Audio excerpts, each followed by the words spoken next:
दोस्तों नमस्कार। जैसा कि आप सभी को पता है अर्धवार्षिक परीक्षाएं शुरू होने वाली है, तो अर्धवार्षिक परीक्षाओं के पेपर्स आपके साथ जल्द ही चैनल के माध्यम से सभी कक्षाओं के साझा करेंगे। इसके लिए आप YouTube चैनल को सब्सक्राइब कर बेल आइकन कॉल पर प्रेस करें।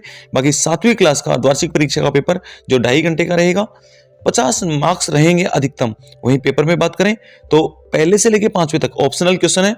4 ऑप्शन क्या क्या होंगे आप ये देख सकते हैं, लेकिन उसके आगे प्रत्येक क्वेश्चन के आंसर आपको हम बताने वाले हैं।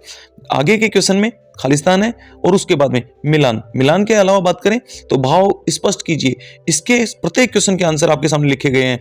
हिमालय की बेटियां पाठ का उद्देश्य क्या है? इसमें इस पाठ का उद्देश्य है लेखक ने हिमालय से निकलने वाली नदियों के नाम, उद्गम स्थल और उनके सदैव परिवर्तन होने वाले पल के रूप में परिचित करवाना है। जैसे अगला प्रश्न है, अब इस बार यह पैसे नहीं लूंगा, कहानी के अंत में मिठाई वाले ने ऐसा क्यों कहा? तो इसका उत्तर है, कहानी के अंत में मिठाई वाले ने ऐसा इसलिए कहा क्योंकि एक तो पहली बार में किसी ने उसके प्रति इतनी आत्मीयता दिखाई, उसके दुख को समझने का प्रयास किया।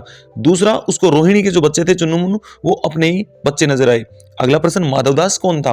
माधवदास एक बड़ा व्यापारी था। उसके पास अपार धन, बाग बगीचे और संगमरमर से बनी हुई नई कोठी थी। अगला प्रश्न है, मुहावरों का अर्थ लिखिए। जैसे पीठ ठोकना, मात खाना। पीठ ठोकना का है शाबाशी देना। परीक्षा में सर्वाधिक अंक मिलने पर पिताजी ने मेरी पीठ ठोकी। वहीं मात खाना, हार जाना। दौड़ में सभी राम से मात खा गए, जैसे एग्जाम्पल के रूप में। वहीं 3-3 पर्यायवाची शब्द आपके आगे सामने लिखे गए हैं, आकाश के, जल के, बादल के और राजा के। आप ये पेपर आराम से पढ़ सकते हैं। आपके एग्जाम में आने वाले इसी तरह के क्वेश्चंस होंगे। आगे प्रश्न है, आश्रम की अनुमानित व्यय पाठ के आधार पर हमें गांधी जी के बारे में क्या पता चलता है? पता चलता है कि सूझबूझ और तरीके जो गांधी जी के द्वारा लिए गए उसके बारे में पता चलता है। वहीं आंख में तिनका पड़ने के बाद घमंडी की क्या दशा हुई? आंख में तिनका पड़ने के बाद में घमंडी तिल मिला उठा और बेचैन हो गया, क्योंकि उसकी सारी आंख लाल होकर दुखने लगी, जिससे सारा घमंड चूर चूर हो गया। अगला प्रश्न है, लेटर बॉक्स को सभी लाल ताऊ कहकर क्यों पुकारते थे? क्योंकि वह पूरा लाल रंग का हुआ करता था। साथ ही चोरी चोरी सबकी चिट्ठियां पढ़कर समाज के लिए चिंतित होता था। अगला प्रश्न है, क्रिया किसे कहते हैं? क्रिया के भेद लिखिए। इसका उत्तर होगा, किसी भी कार्य को करने अथवा होने के शब्दों को क्रिया कहते हैं। इसके 2 भेद हैं, अकर्मक और सकर्मक।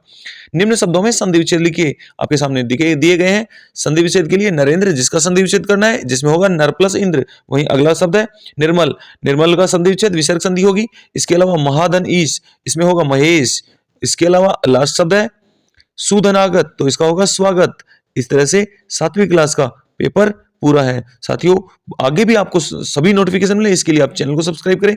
इसके अलावा आपको कौन सी क्लास का पेपर चाहिए आप कमेंट सेक्शन में लिखिए। आपके साथ जल्द से जल्द हम पेपर उपलब्ध करवाएंगे।